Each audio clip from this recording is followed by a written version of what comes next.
Well, Oh, Kamil, um, now you're a little bit older than me, but not much. okay. And we both spent our lives uh, doing rather similar things. I think very early on, we both decided that sort of modern technology was probably not sustainable, Yes, as they would say now, yes, and we needed to do something about it. yes. And so we both set out on a path of trying to redesign or reimagine civilization uh, without modern technology. Mm-hmm.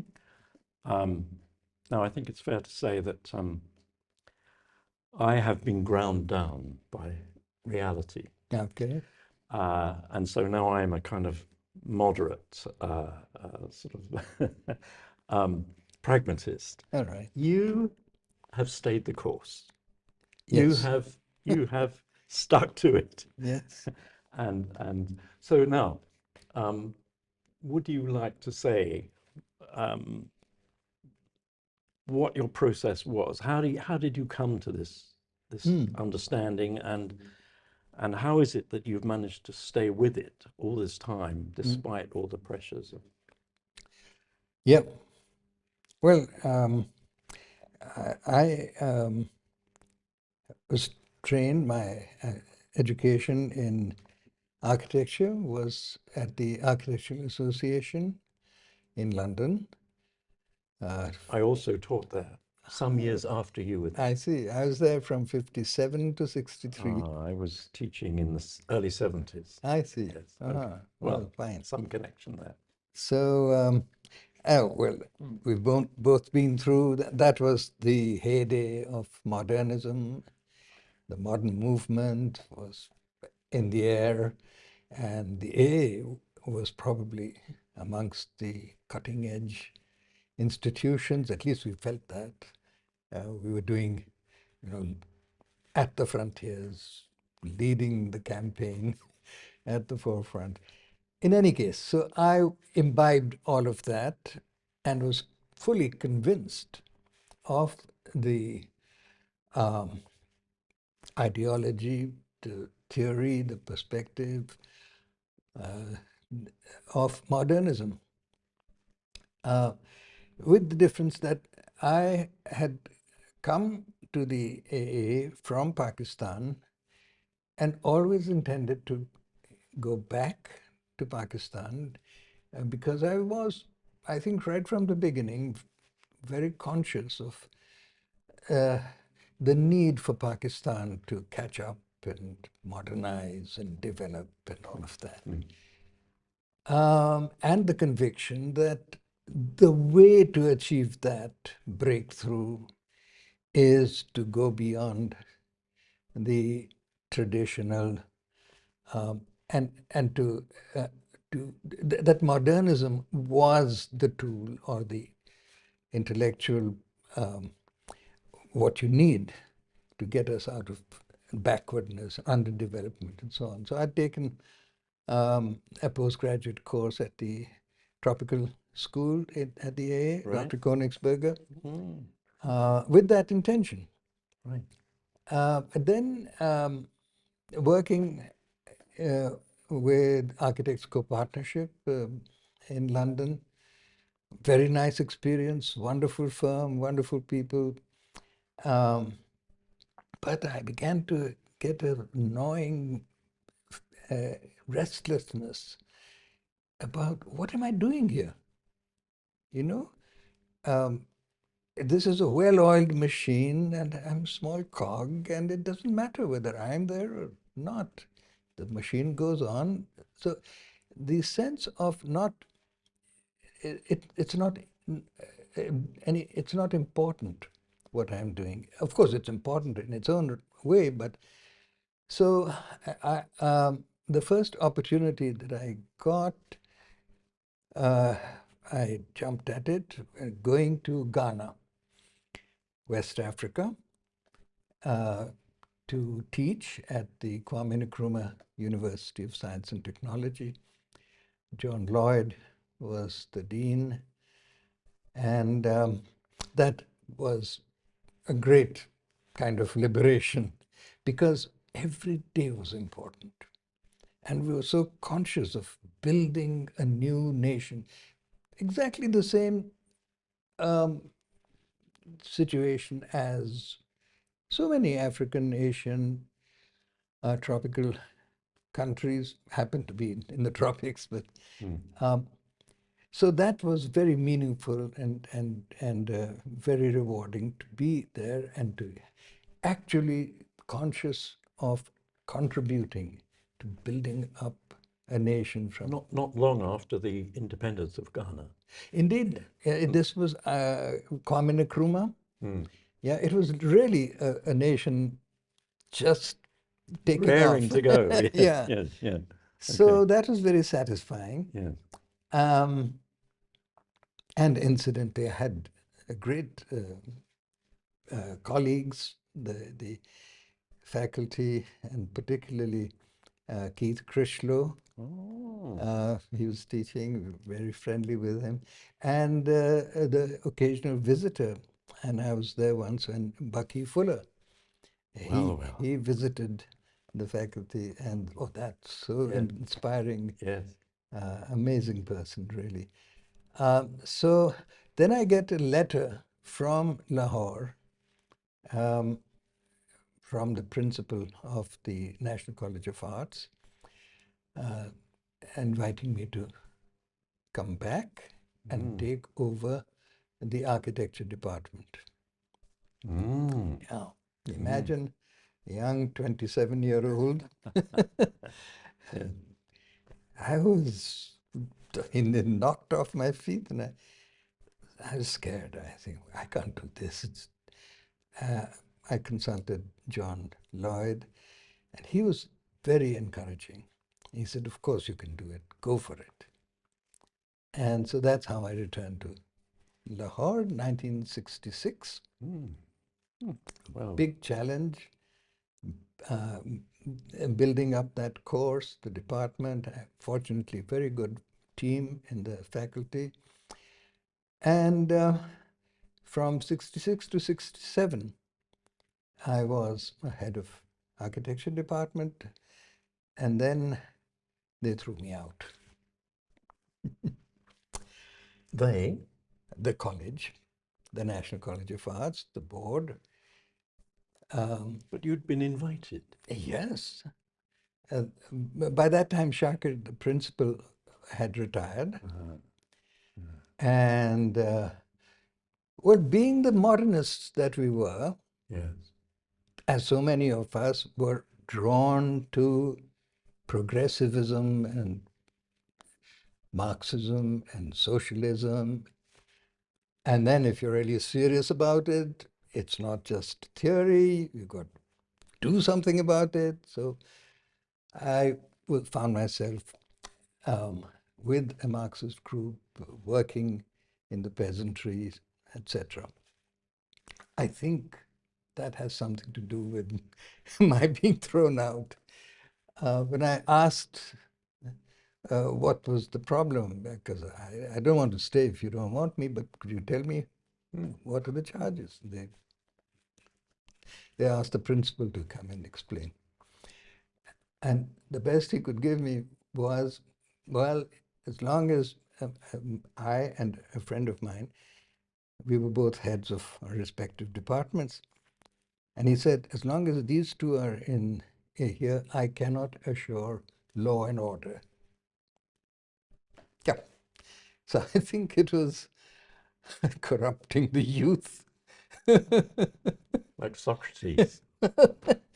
So that's, yeah, that was, but then I've been really thankful that they did that. Because the ivory tower of academia is very attractive. It goes to your head. You think you're... You don't need to tell me. Right? So, and you realize only when you're outside of it. Yeah. That there is another world and so on. Yeah. So that's how I got into private practice. I see. Because at that point, then you were out of a job. So then... No, not really. Actually, yeah, technically, right. I had just teamed up with another architect and an engineer, and we Okay. formed Practice a together. practice together. And very surprisingly, we landed a huge urban planning project, tiny office. Mm. And so this is a World Bank funded big project. So I thought, so I actually took leave for 2 years Okay. to do this project. Yes. And when I got back is when I was told. I see. Okay. Right. Okay. So yeah, I just devoted myself to the practice. Sorry, could I just interrupt? So that was a planning thing, and would you have described yourself as a Marxist at that stage? Absolutely, yes, without doubt. Okay. And did that influence the way you saw the plan? I mean, because there's many varieties of Marxism. That's true, yes, but you know, it was, I think, part of the transformative process in my mind. But in any case, what happened both in my activism as an artist and architect, I would usually be entrusted works of graphics, making posters, illustrations, and so on. And as an architect, I thought I had a very important message that modernism was not a style. It was not just Western style. It was an attitude, a philosophical basis, and so on. Something universal. Universal, yes. And on both of these, I was getting really obsessed with this idea that my audience is not getting it. What I'm saying is not what they're reading. The feedback I got was, "Oh, you're doing American architecture or Western architecture, you know, Ah, as a style." ah, S- oh, that, Yeah, so that's what started me. yes. And then I got a letter written in his own hand by His Highness the Aga Khan, asking me to come onto the steering committee of the Aga Khan Award. Ah, And that really, I thought, what do I know about Islamic architecture? yeah. That realization of my own ignorance. Um, You mean to say you left Pakistan, you'd gone to Britain, and then you went to Ghana. So you had ignored your own roots. that's it. I mean, from childhood, the schools I went to were English medium, convent, Okay. public school, Okay. the whole thing. And, you know, arriving in London, I recall, seemed nothing strange, as I knew the place. As that much familiar. And so the whole mindset Okay. Yeah. and Okay. in total ignorance of our own culture. Amazing. That Yeah. started my own re-education. And from the word go, the first book it happened was about Iranian traditional art and architecture. And that just opened a totally different window in my mind. And that I discovered was what I had missed. That's what I was not getting. Yeah. It's not a difference in form or the past and present or certain materials versus others. It's a fundamental different philosophical position between modernism and tradition. All pre-modern cultures Yeah. have essentially the same worldview, which is the opposite of the modernist. You know, materialism, physicalism Mm. as fundamental, Mm. the Cartesian bifurcation and all of Yes. that. Yes. And then to this different view that what is primary is the metaphysical and spiritual. And what we experience in this world of time and space is an illusion or a manifestation. The reverse. So that's what started. And the traditional views hit me as being the truth. And by the same token, the modernism had its foundations were flawed. So Yes, that's interesting. Let me say a little. You haven't even got there yet, so but just to interrupt. What interests me about what you're thinking about modernism or the modern sensibility is that it's based on, theoretically, based on science. yes. And the idea about science is that which we all agree on.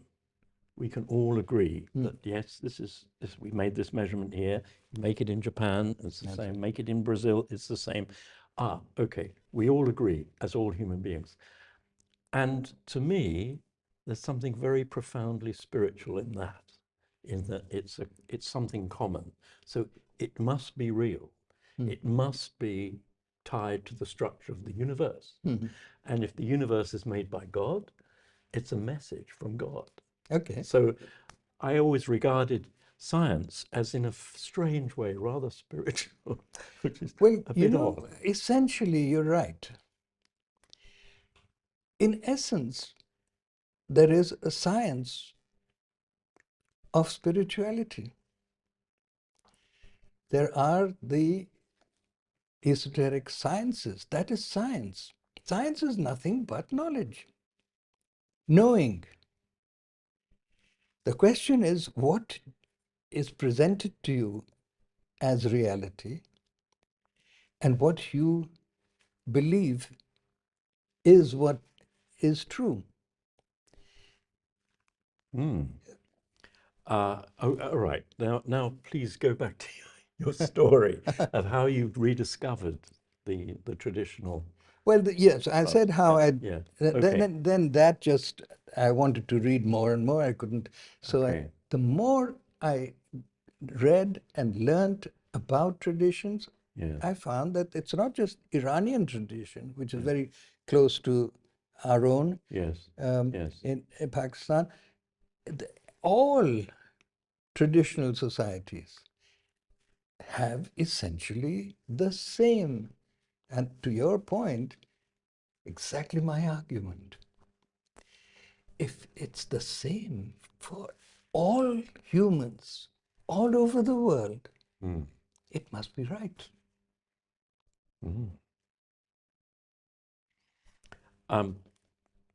Another little diversion.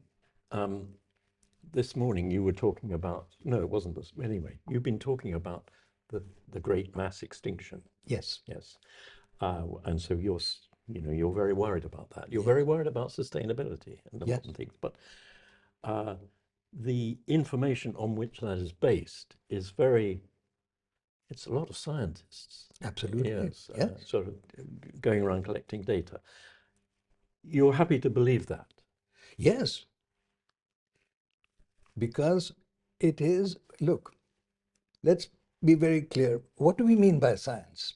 And what is the difference between the traditional understanding of science and the modern understanding of science? As I said, there's what you believe is the fundamental reality. Because reality isn't quite as simple as you've just presented it. Yes, all right. Yeah, there's the reality that is presented to our senses. Yeah. Phenomenal, sensory perception. Yes. And I don't have to tell you that, at least now we know this much, that is not reality. Well, it's not a complete account. It is a filtered down, limited glimpse into partial reality. But only the reality that is phenomenal, observable. Yes, yes. In other words, the physical reality. Okay, so you're talking about inner reality. Well, exactly. No, there are inner realities. There is the sensory perception, which is totally, if you, modern science will tell us this. Yes. You see just that much clearly. The rest is really blurred.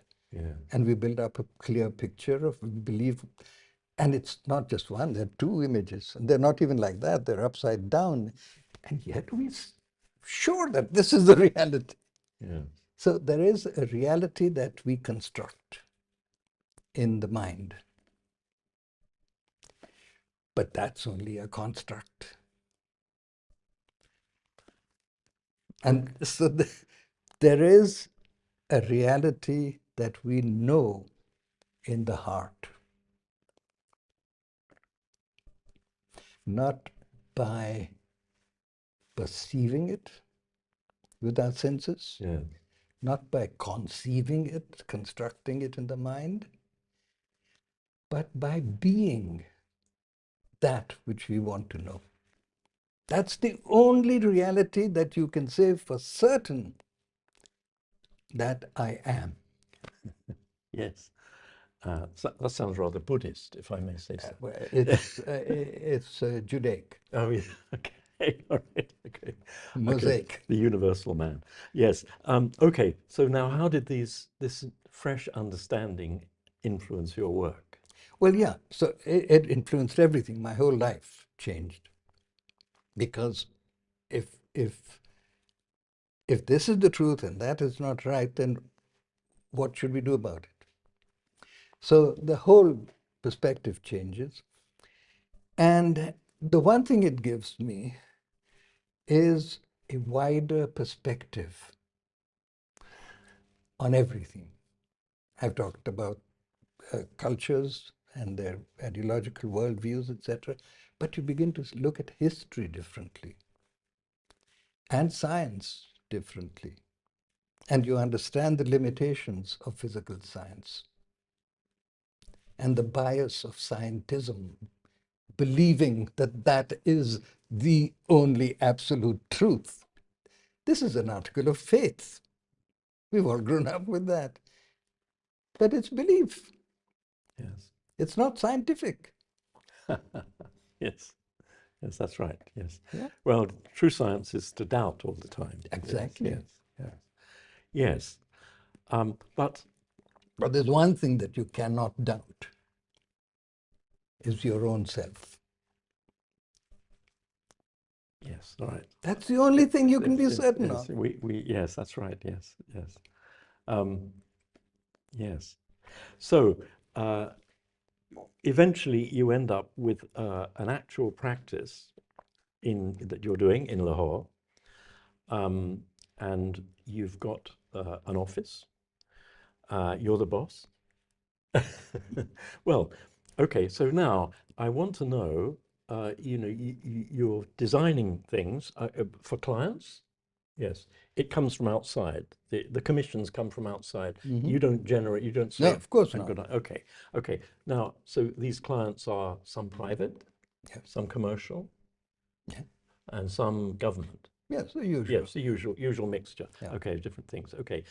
Now, what happens? The request comes in, the brief comes in. You ask for a brief.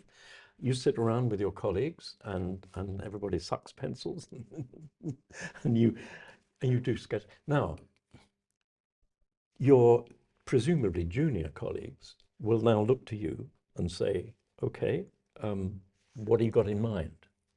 And then you do some sketches. Do you? Yes.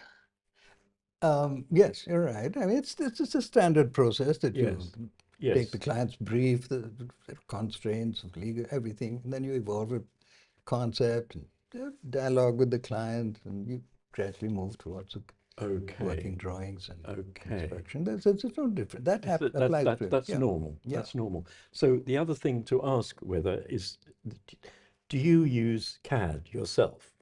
I tried and gave up. Okay. So I work with my You're hands. still a drawing, but paper. presumably your younger colleagues are at home with it. Oh yes, the Yes, young they people just can do go it. off on it. Okay, so the final drawings that emerge Mm. are generated by computers Yes, and yes, things yes, like that. Okay, yes. so they're easily modified. There were. Easily modified. I mean, I Oh yeah, mean, yeah. yeah, That's yeah, one okay. of the conveniences. Yes, Yeah, yes, of CAD. That's very good. Yes, yes. okay. So now, now you're moving out onto site. You know, you've got these drawings, these plans, and then you've got your contractors, and they've got their workers, and so on. So presumably, you'll go to the site yourself. Yes, yes, Yes, and talk to everybody. yes, yes. Yes, okay. So, would you say there was a difference between the kind of sites that were building your work and a typical building? You know, that was quite a long process. It didn't happen overnight. Yeah. And um, roughly about the time that I had this partnership with another architect and engineer, I was still working within the modernist framework. Okay. And Yes. that meant, but within that, of course, uh, being a thorough modernist, Yeah. very strong conviction about functionalism, structural integrity, honesty of materials, and all of those things. Yeah. Um, and so that was going on. And then gradually, this new understanding of everything, including architecture. What is the role and function of art and architecture in society? All of these things were going on in my mind. And soon after, when I started on this track, then I left the partnership Ah. and literally just sat in a room in my house all alone and started from zero.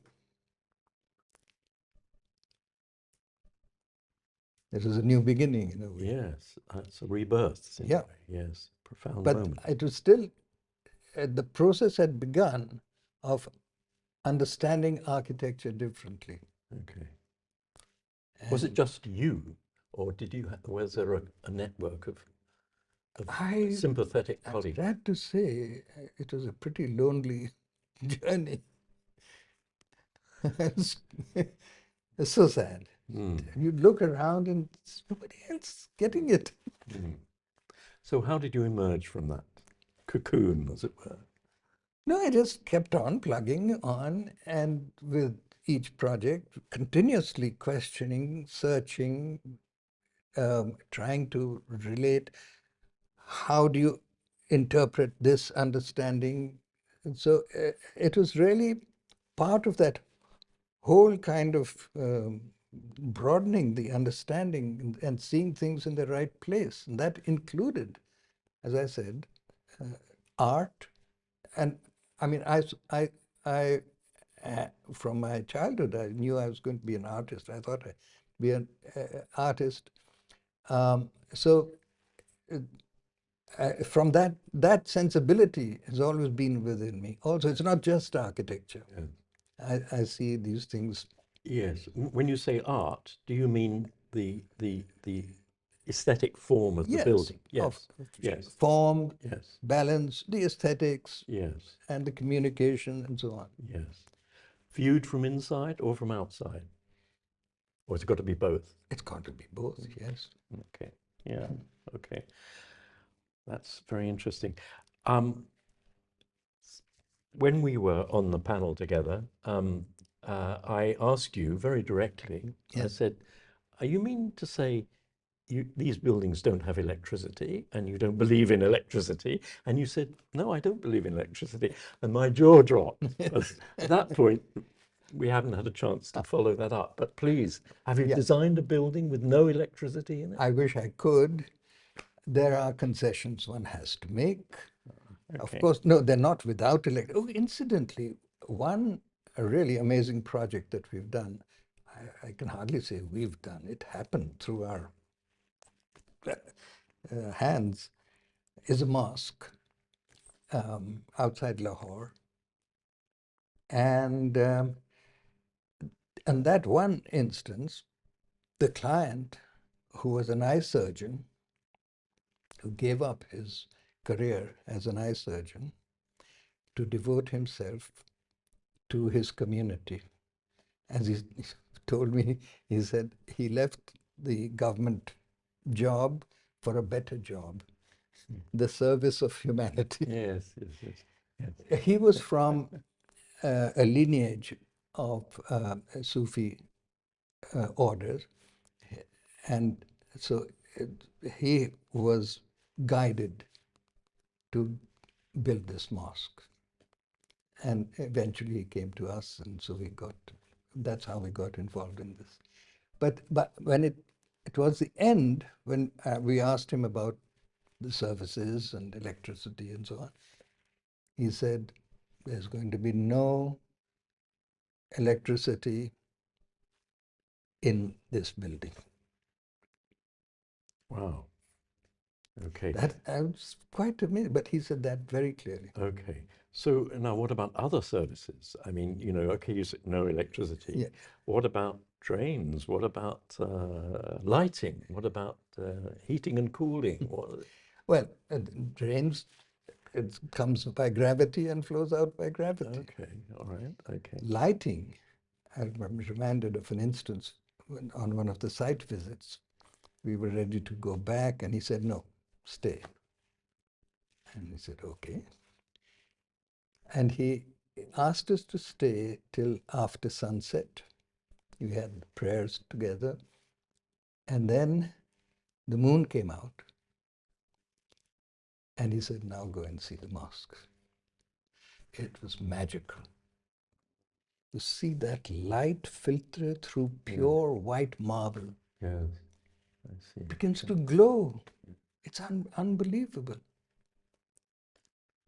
So electricity is not the only source of light. What if there's no moon? And if there's the new moon, yes.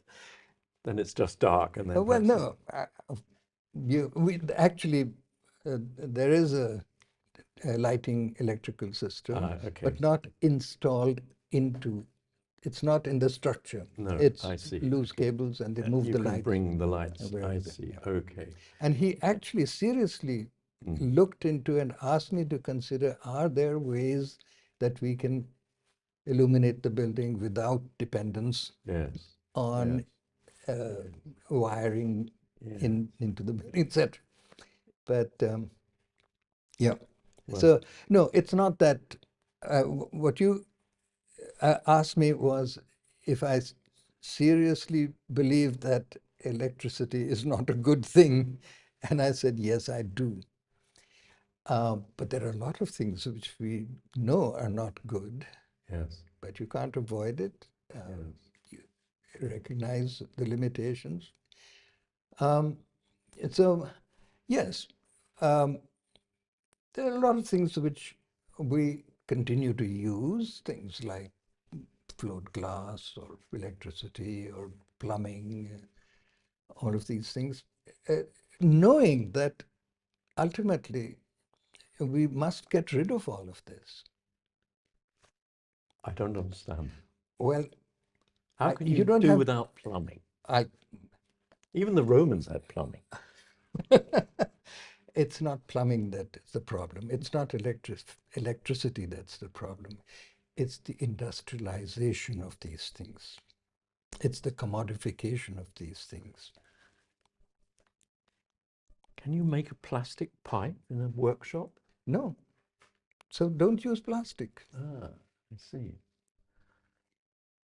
Okay, I am a bit surprised, because to me, And I say that, and yet there are, of course, hundreds of plastic things, that the covering on the electric wire and so on, everything. Yes. But if you could, or let's say, we try not to use any industrial products to the extent you can avoid that. Okay, All right. You Okay. don't have to be stupid Yeah, about it. yes. No, that's good. That's good. That's a sound principle, I think. I mean, once you have these magnificent technologies, you tend to just say, let's have more and It's more and so, more and yeah, more, it's so and then it gets over attractive. the top. Yes, I once lived in a community where we generated our own electricity. We weren't connected to the mains. There were about 20 of us, and we had to share 1.5 kilowatts, and so we had about 100 each.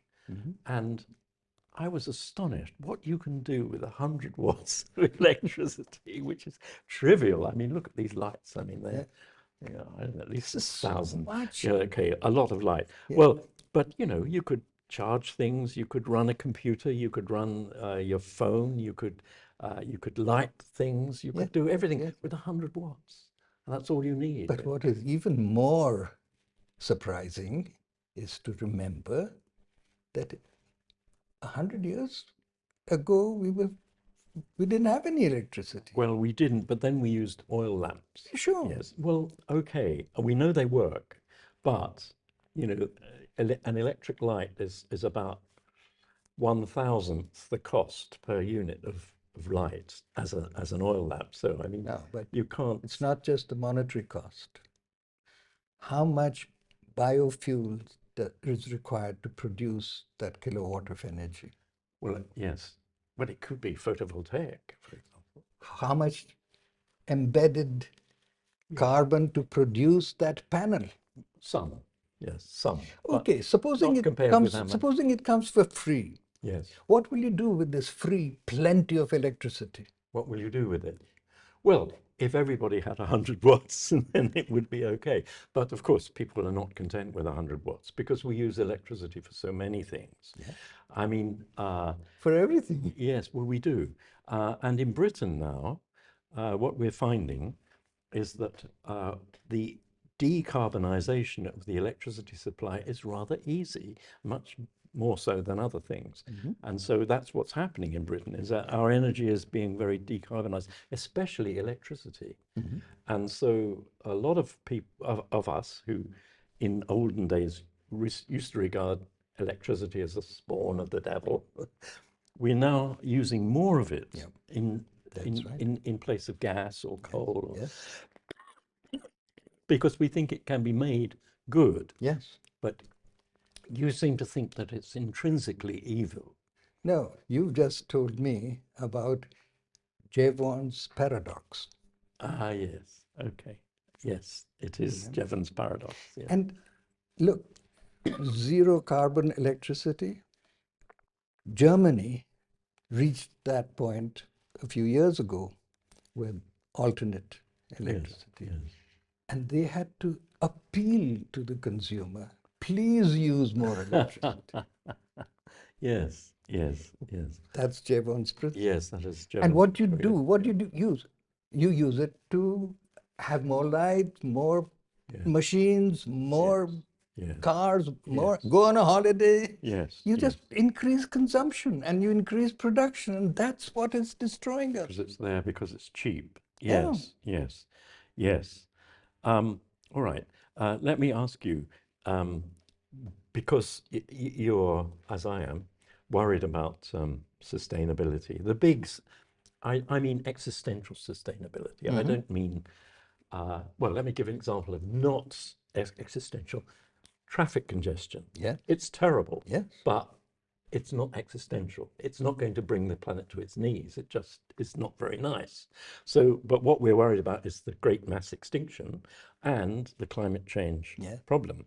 And the climate change issue is going to hit you first in the low latitude countries and us, even though we've caused the problem, it's going to get to us later. So that's very important. Now, as I read the situation, we only have 20 or 30 years left to solve that problem. And so we have to move very quickly.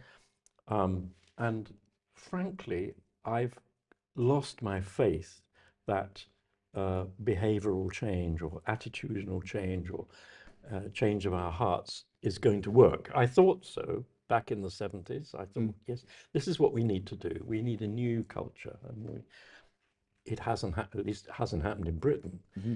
things are just the same as they always were. So now I'm starting to think, well, we need some kind of emergency measure. Then after that, if we can get through these great crises, then we've got thousands of years in order to save our souls, to think, become nicer and more civilized. But meanwhile, we need an emergency. So it's rather like if there's an accident in the street and somebody's lying there bleeding, you don't say, improve your diet, take more exercise. That's you right. don't say, you've got to get in the hospital. You've Yeah. got to do it very quick. So that's, I'm concerned about that.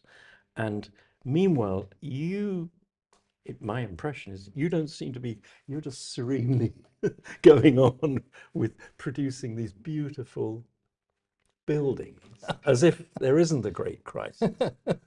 So now respond to that. This is an emergency. This is a crisis. This is the crisis of all crises. Indeed. How can you ignore that? I think I sent in a recent message to you Yes. something about the exponential curve, Yes. Yes. which illustrates this amazing rate of development, growth, progress. Except that in the West, we've reversed that. You have? Yes, we have, because now the intensity of the carbon is going down. But in the rest of the world, it's coming up because everybody's trying to copy us. The idiots. Okay, no, but I told you about Germany, which Yes. had done that a Yes. few years ago. Yes. And they have a problem because now they can spend more. Okay, but that's a cultural problem. That's Okay. it's not an existential problem. As long as they've solved the physical problem, then if they want to All right. behave irrationally and not have as nice a time as they might otherwise have done, that's their problem, and it will be solved in the future. We are, as I said, in the midst of the sixth mass extinction. It is an existential problem. Yes. The whole package is an existential problem, including carbon emissions, fossil fuel depletion. The result is in front of us. It's not natural. The natural rate of extinction is 2 species out of 10,000 in 100 years. Right now, the rate is more than 2 species every 10 minutes. Yes. Yes. This is the emergency. All right. And it requires It does. It does. Let me challenge you with something else then.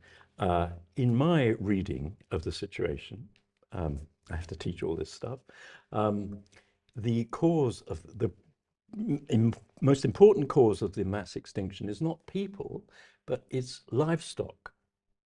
Because the livestock there are 10 times the weight of farm animals as of all wild mammals. 10 times.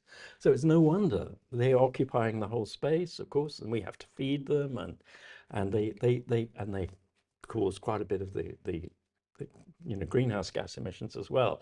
So the great mass extinction, I think, is a matter largely of livestock, and this is not commonly discussed. There's a kind of taboo on it. I know. You don't want to come across as a vegetarian or something like that. Okay.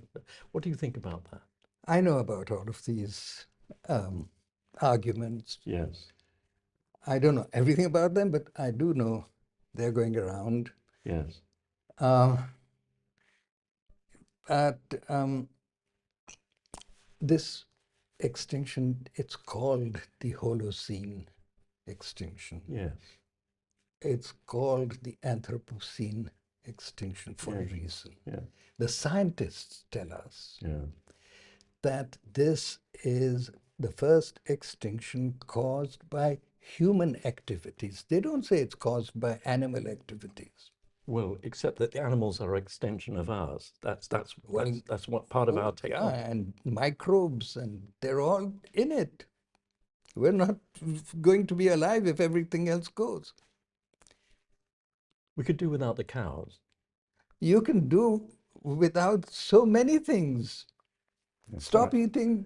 I mean, these are sidetracking. I see. Um, Yeah. you know, you. This is also a trick, or I don't know. You can find so many. There's more carbon emitted from rice fields than by humans. So you stop eating rice. I mean, these are absurd sidetracks, and I mean, that's not until quite recently. I recall there were people in outright denial of the climate change.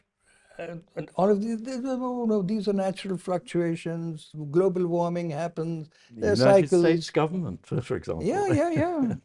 Yeah. So, but it's by now, if you don't believe science, I'm sorry, then go and live your fool's paradise. Um, Hmm. Yes. Okay. So you are in relying any on. case, I don't have to believe anything. I know that my city, Yeah. the air quality, I shouldn't be alive. Last week, it had gone to over 500, whatever points Parts they per call it. million. Yeah, Yes. part. Yeah. Yeah. Yeah. It is the worst air quality in the world. In Lahore. Lahore, Delhi, two or three top, sometimes one, sometimes the other, amongst the worst air qualities in the world. Our river is the most industrially polluted river in the world. And this is an underdeveloped backwater. Yes. What the air quality particles per million or whatever the Yes. count is, Yes. comes from transportation. Yes. 45% of it is from transportation. Yes. 25% is from industry. Yes. 10% of it is from agriculture, but it is the industrialization of agriculture. Yes. Yes. So, and we're dying. You talk about being existential. Every fourth child under the age of 10 is suffering from malnutrition in my country. Dwarfism, retarded mental growths, deformities. We are dying. We are killing ourselves. So I don't have to wait for somebody to tell me that, cows are killing us. We are doing it. I see it. I live it. I'm dying from it. There's nobody else. We keep blaming the West. Oh, it's their fault. They'd better pay us carbon something compensation. And we argue in COP Well, there's a case for arguments that we should be given exceptions. But the world is killing ourselves by consuming 75 or 80% overshoot above the capacity of the planet. And we are 116% overshoot. You mean in Pakistan? Yes. 100. Okay. All right. So it's not the cows that are killing us. It's our motor cars and our industry. Yes. So talk about the motor cars. I mean, it seems to me that the livability of cities was pretty good in the 30s and 40s and so on. And then sometime between 1970 and 1990, say, only one generation really, suddenly the cities were just handed over to the motor vehicles and completely transformed, making them, just unfriendly to people because they were given over to cities. everybody embraced that. Everybody said, this is inevitable. This is the way it is. It's got to be. Uh, and I'm horrified by that. I think that's really bad. And I think there are ways to solve the problem so we could still have mobility, but without the private car. Presumably you do agree with that. I have campaigned on the streets against what we're doing to our environment to accommodate the motor cars. Right. Widening the streets, growing traffic. So cut the trees. We campaigned, we went up through the High Court, the Supreme Court of Pakistan. I personally was asked to explain our position, and I remember at the rostrum addressing their excellency, whatever they're called, lordships. And at the end they said, Mr. Mumtaz, we agree with you, but then we have to develop, don't we? I mean, we can't stop development. There's so much money invested in this project. I see. So they thought the private motor cars was development. Yeah. It's not just me, it's our president, one of the presidents, when there's some criticism, etc. I remember him on television pulling out his cell phone and saying, look, you're complaining the fuel prices have gone up, but that's because motor cars have increased. But that's development.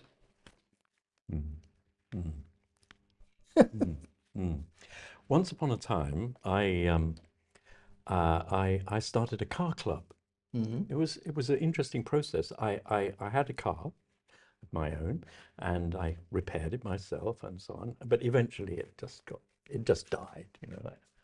Okay, so then the family says, right, well, we haven't got a car. We look for another one.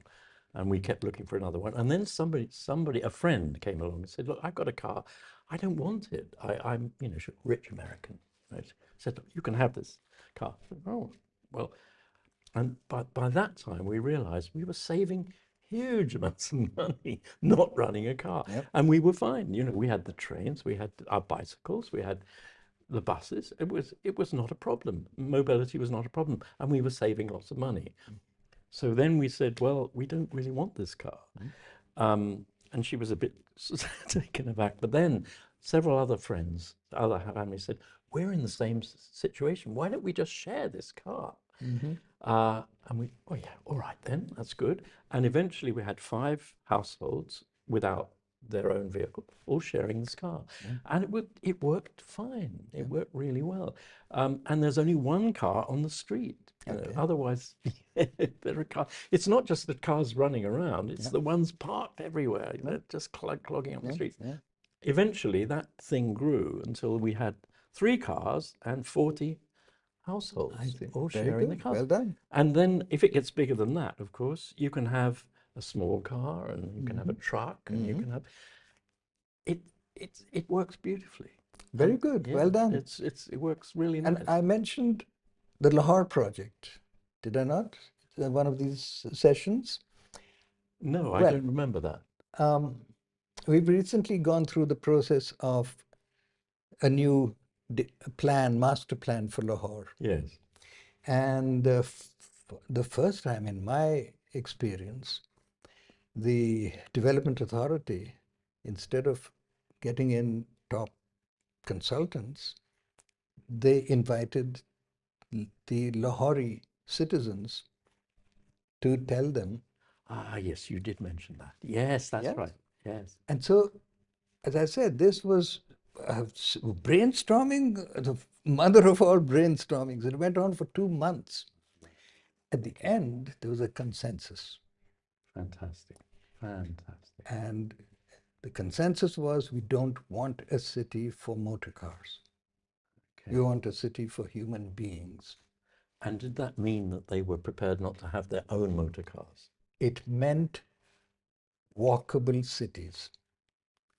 That means limited in size and population, so that every urban facility is available within a 2-kilometer radius. Okay. So it's easy to reach any facility. Yes. So then what do you need cars for? Yes.